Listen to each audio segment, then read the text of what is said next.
So in July of 1993, the Canadians are mostly located in two locations in Bosnia. One is around Visoko, and the other one is in Srebrenica.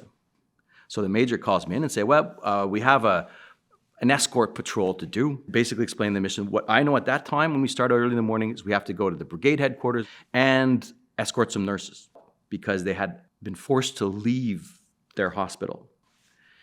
Now we head up this main track, and it's important that in Bosnia there was the estimate about over 1 million mines that were laid out in that country. So we were always hyper vigilant about mines. You don't just go off on any trail.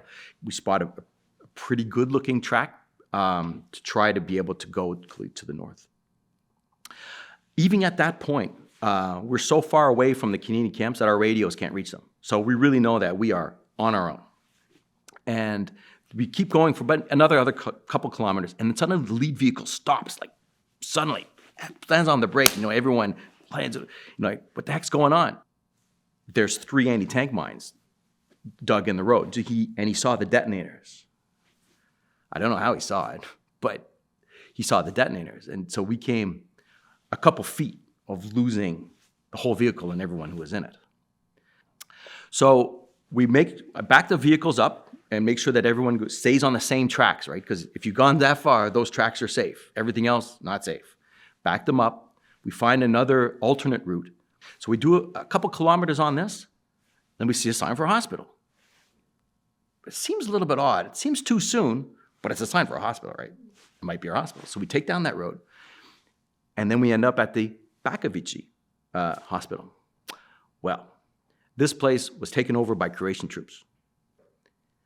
And they want us to stay and help them out. I understand that.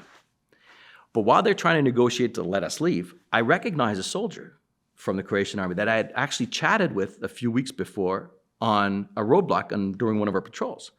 The only reason I recognize is he had this big United States flag as a headband, like Rambo or something. So I recognized him, and he recognized me, so we started chatting. Hey, I got to get to the children's hospital. This is not the children's hospital. He said, I understand. He understood what I meant. He said, just wait here. And he leaves. I'm like, where's he going? He comes back about a minute later with 2 big bags of bread. And he said, give this to the kids and go, but go now before the commander comes out because he'll want you to stay. Go, I'll make sure that the guys let you out. So I get the major in here, get all the troops in, we got to go. And then we proceed about another kilometer and a half, and then we get to the village proper. And it's a ghost town. Doors of the houses are left open. Dogs run wild. Goats and horses in the fields. You can see that people are just scattered, quickly. They left clothes on the clothesline. So how quickly the front had gotten to them.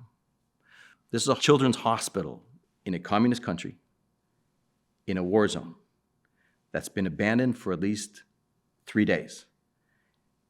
And it's about 40 or 45 degrees out. So as we approach, there's, from the windows with the bars on it, there's patients that are hanging from there and screaming. And so when the staff left, they locked the patients in their wards and in their rooms so they wouldn't escape, hoping that the belligerents who were fighting there wouldn't, harass or molest them, would leave them alone. So then we had the task of opening up the wards. So when I try to explain it, I can basically say that I kind of know what hell smells like. There's just patients all over in all kinds of condition. The kids are shaking in the corner. Their feet are blue because they haven't moved. The babies are in their cribs, in their filth. Advanced states of dehydration. This is the kind of place that nightmares are made out of. And if you try to look around, it didn't make, look away, it didn't matter, because if you looked away from one, it's just one horrible scene to another. Kids, hiding under their beds or screaming.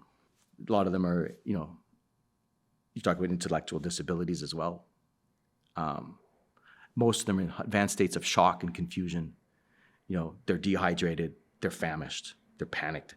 It's not like those old World War II movies where you see that they're liberating Holland and everyone's all happy.